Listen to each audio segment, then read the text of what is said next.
Chapter 17. The Painter Princess. As the maids combed her jasmine-scented blue-black tresses, she suddenly remembered the painting of the king and queen that was shortly due to be framed and hung in the main hall. Just as soon as she had made her decision by garlanding her chosen prince, she must make the changes to the painting before the ceremony began. At once she dismissed her maids, collected her easel and all her brushes, and rushed to the hall where the ceremony was soon to begin. The servants were busy laying the tables and hanging decorations to commemorate the occasion, but she asked them to leave her alone and undisturbed in a corner of the hall, where she took the canvas and gave it her attention. It wasn't a simple job.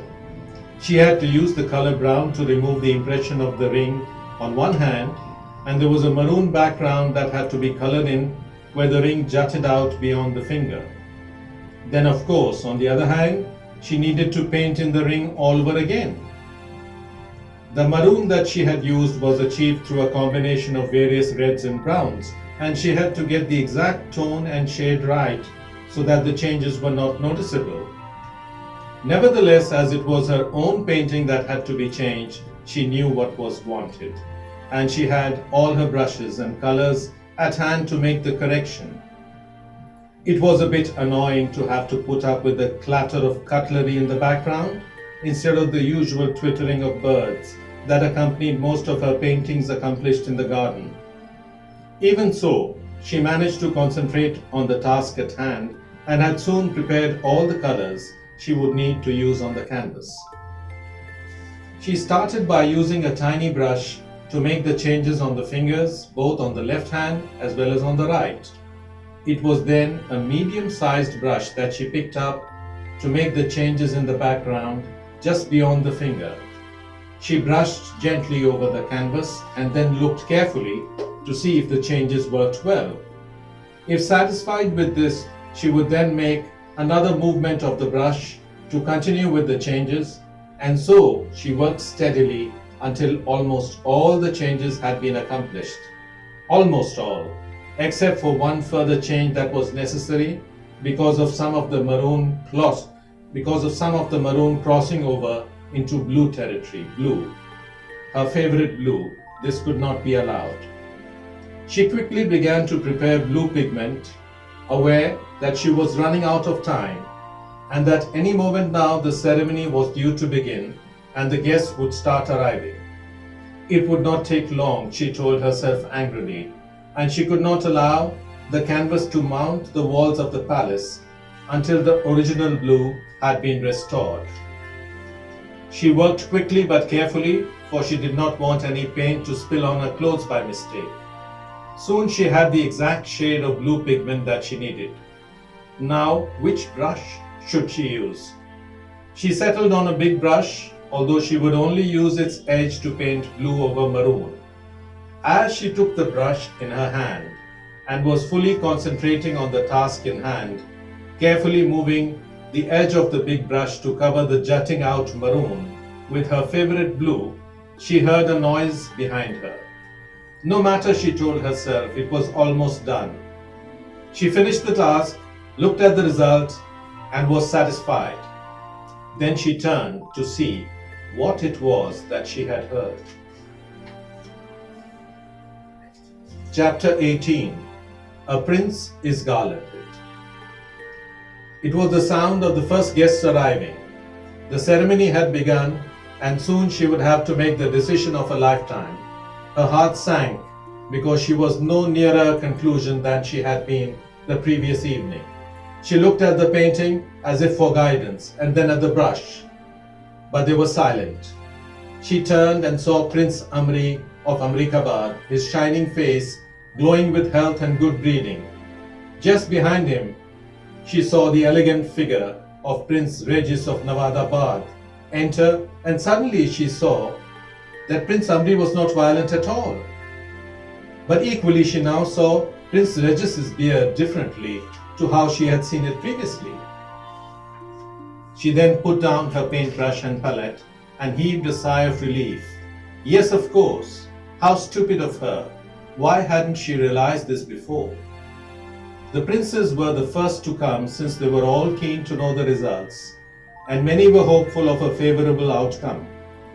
But now the other guests and important dignitaries began arriving, and the princess made sure that they were all given refreshments. Soon the king and queen entered the hall, and everyone moved to allow them space. They nodded and greeted everyone and took their place on the two thrones kept at one end of the hall. The royal astrologer took up a position just behind them. A palace official directed all the princes to stand in a line in front of the king and queen, and once they were standing thus, the royal astrologer came forward. He gave a short speech on how the time and hour had been carefully selected as the one in which the princess would make the most propitious choice, and how all the gods and goddesses rejoiced in the union that was soon to be. Then the king stood up and gently passed the marigold garland to Princess Roopali, for now the hour of decision had arrived. All eyes were focused on her, and she looked especially beautiful. No one could have guessed that she had hardly slept the night before. This was perhaps because her body as well as her mind somehow realized the significance of the occasion, but more likely it was because her mind was finally at peace, and this gave her appearance an added grace and tranquility. She came forward confidently with the garland in her hand and a smile on her lips. For the occasion she had dressed in her full finery. Her ruby-studded bracelets, emerald earrings, and diamond necklace glittered in the soft light and made it appear to all that it was a beautiful heavenly goddess who glided across the floor. Soon she was face to face with the princess. She turned to her audience that awaited her eagerly and said she had finally come to her decision after much deliberation, but first wished to thank all the princes together with the guests who had come for the swayamvara. She wanted all the princes to know that she thought highly of them, but that, alas, she could marry only one of them according to the laws of the land.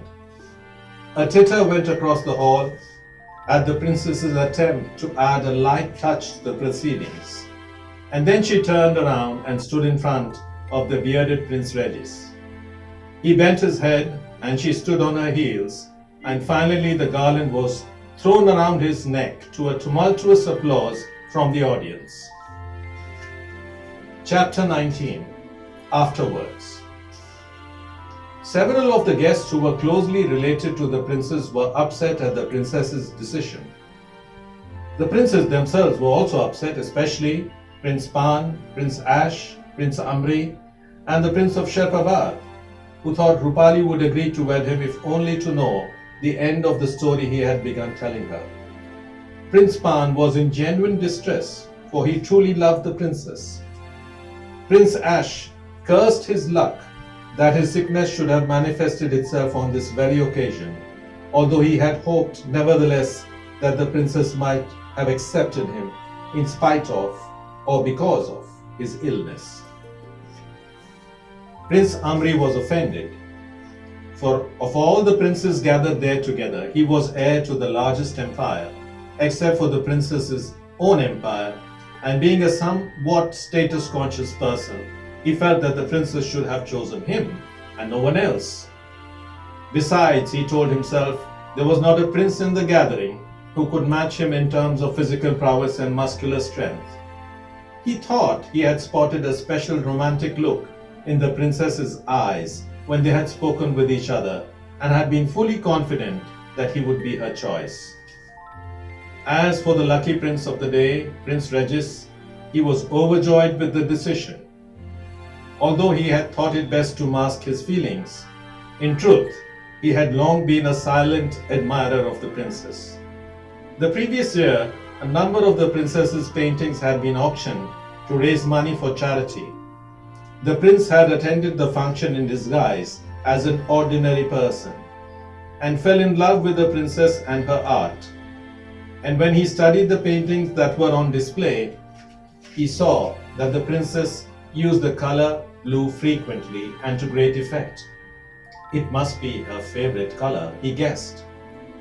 He made an anonymous purchase of one of Princess Roopali's paintings, one in which she painted a small cottage in a forest that stood beside a stream.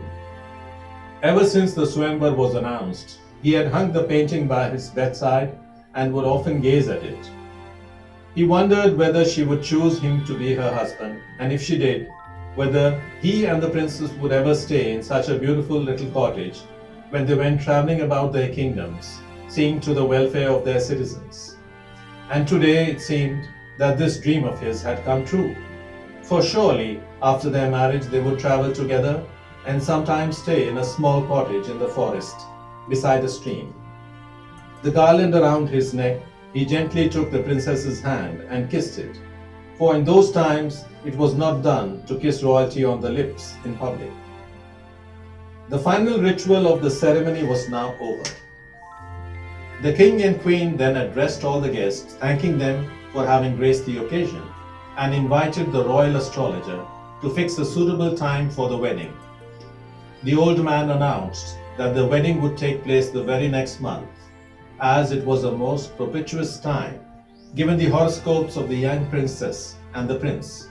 But he also decreed that the final date would, of course, be officially announced only after consultation with the royal astrologer and the king and queen of the kingdom of Nawadabad, the parents of the prince who had been chosen.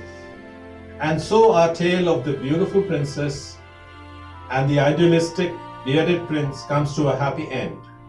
The marriage took place soon enough, and it can be said that when the old kings and queens of Fadidad and Nawadabad died, the young couple who became king and queen of both empires ruled their territory justly, compassionately, and with wisdom. It also can be said that of all the different kingdoms of that period, it was their kingdom that became the embodiment of law and order, for the dreaded bearded gangsters were no longer ever heard of. Chapter 20. The reason for Princess Roopali's decision.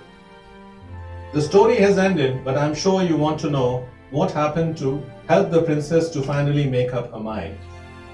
Until the swayamvara was held, apart from her deep love for her parents, the king and queen, and her attachment to her dog, Chabru, Roopali had only one true love in her life, and this, as mentioned earlier, was painting.